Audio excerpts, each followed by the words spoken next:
My research is looking at specifically at the port drayage trucks and how they could be more sustainably changed through their port policies, and how does that affect the vulnerable people who are living close to the port terminals.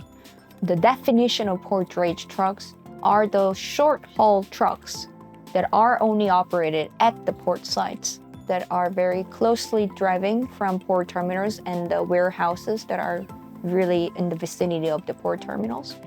The truck replacement program, which is also called as Clean Trucks Program in some places, has started since 2008 or 2010 in some ports.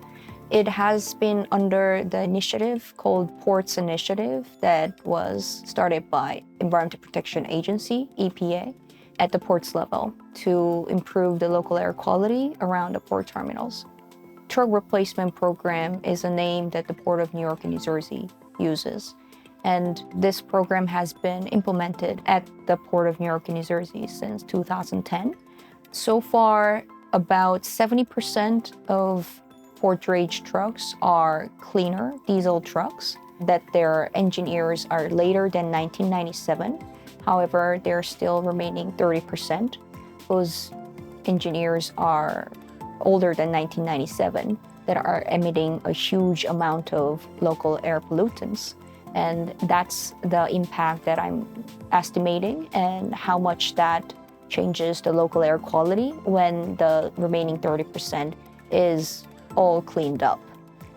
To the question whether the truck replacement program at the Port of New York and New Jersey is effective or not, from my research, I demonstrate it may not be so much effective as we hoped, because in the earlier stage, when there were so many dirty diesel trucks were operated, the truck replacement program was effective in a dramatic way to change the local air quality, to effectively reduce it to the point where we expected.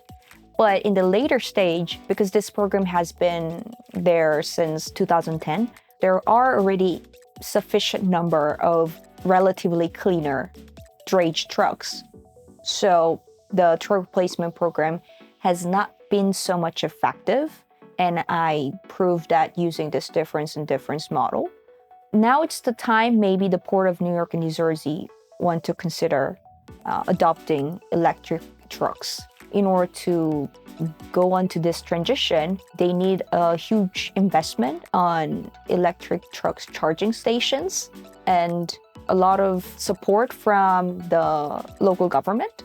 But relatively, compared to California, in New York and New Jersey, the initiative to change to electrification has been minimal. There has to be more thorough and rigorous policy measures to be re-examined to make it better and make best out of the current investment on truck replacement program to expect the better outcomes in the public health.